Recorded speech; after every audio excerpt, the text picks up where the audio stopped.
ce qui se passe dans le cerveau des gens qui relisent leurs messages, avant de les envoyer, tu écris un message.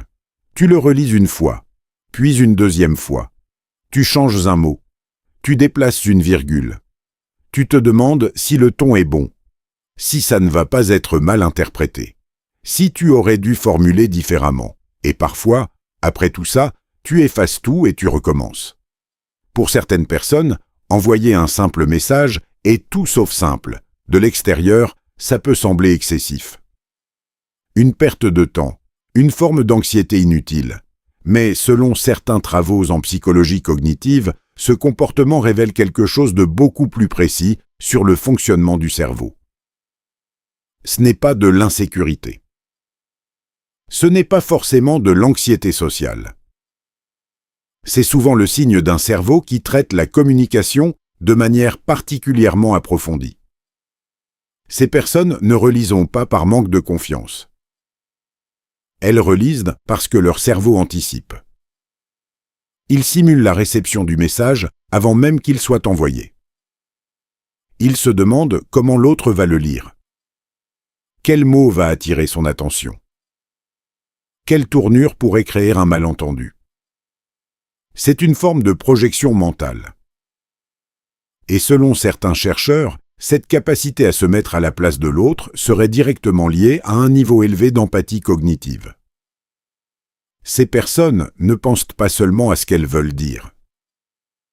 Elles pensent à ce que l'autre va entendre. Et cette différence change tout. Il y a aussi une autre dimension. Ces personnes accordent souvent une grande importance aux mots. Pour elles, les mots ne sont pas interchangeables. Chaque mot porte une nuance, un ton, une intention. Et choisir le mauvais mot peut changer complètement le sens de ce qu'on voulait exprimer. Ce rapport précis au langage n'est pas une obsession, c'est une sensibilité, une façon de prendre la communication au sérieux. Mais il y a un revers. Cette attention constante aux détails peut devenir épuisante. Ces personnes passent parfois beaucoup plus d'énergie que les autres sur des échanges qui semblent pourtant anodins.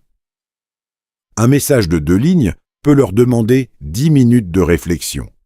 Et cette dépense d'énergie invisible est rarement comprise par leur entourage. Certaines recherches suggèrent également un lien avec ce qu'on appelle la sensibilité au rejet. Ces personnes peuvent avoir une conscience aiguë de la façon dont leurs mots peuvent être reçus. Elles anticipent la possibilité d'être mal comprises, d'être jugées, d'être perçues différemment de ce qu'elles sont vraiment.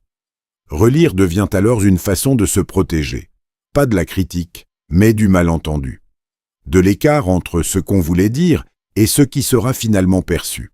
Et paradoxalement, ces personnes sont souvent parmi les meilleures communicantes qu'on puisse rencontrer, précisément parce qu'elles prennent le temps de choisir leurs mots, de vérifier leur ton, de s'assurer que ce qu'elles expriment correspond vraiment à ce qu'elles ressentent.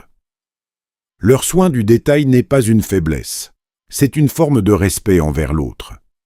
Une façon de dire que ce qu'on communique mérite d'être bien dit. Si tu te reconnais dans cette description, sache que ce réflexe n'est pas un défaut à corriger. C'est peut-être simplement la façon dont ton cerveau prend la communication au sérieux. Et ça, c'est plus rare qu'on ne le pense.